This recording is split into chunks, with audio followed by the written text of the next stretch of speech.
গ্রামের ভোর মানে নতুন আশা, কিন্তু সেদিনের ভোরটা আশা নয়, নিয়ে এলো এক অজানা আতঙ্ক। গ্রামের সবুজ ধানক্ষেতের পাশ বেয়ে যে নদী বয়ে যায়, সেই নদীই একদিন শ্বাস বন্ধ করে দিল।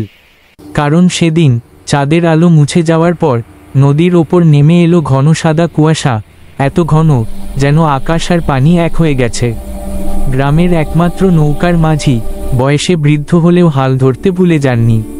কারণ গ্রামের বাজারের চাল, ডাল, ওষুধ সব কিছু এখনও তার নৌকাতেই ভর করে গ্রামে আসে। গ্রামের মানুষ নদীর পাড়ে দাঁড়িয়ে চিন্তায়, হাতে খালি ঝুড়ি, চোখে প্রশ্ন, আজ নৌকা কি আর ফিরবে?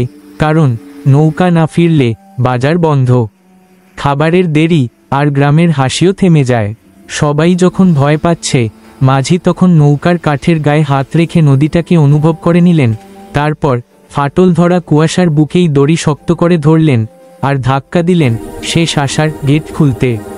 নৌকা চলল ধীরে, কিন্তু অজানা পথ বানাতে বানাতে। 25 মিনিট পর কুয়াশা ভেদ করে মাঝির সিলুয়েট আলো ছড়ায়। নদীর মাঝেই শোনা যায় মৃদু শব্দ, ভয় পেও না, আমি আছি। গ্রাম থমকে তাকায়। তারা বুঝে যায় নৌকা দিশা হারায়নি, দিশা ছিল মানুষের ভিতরেই। বাকি পথ শুধু কুয়াশায় ঢাকা ছিল, পরিষ্কার দেখা যায়নি কিছু।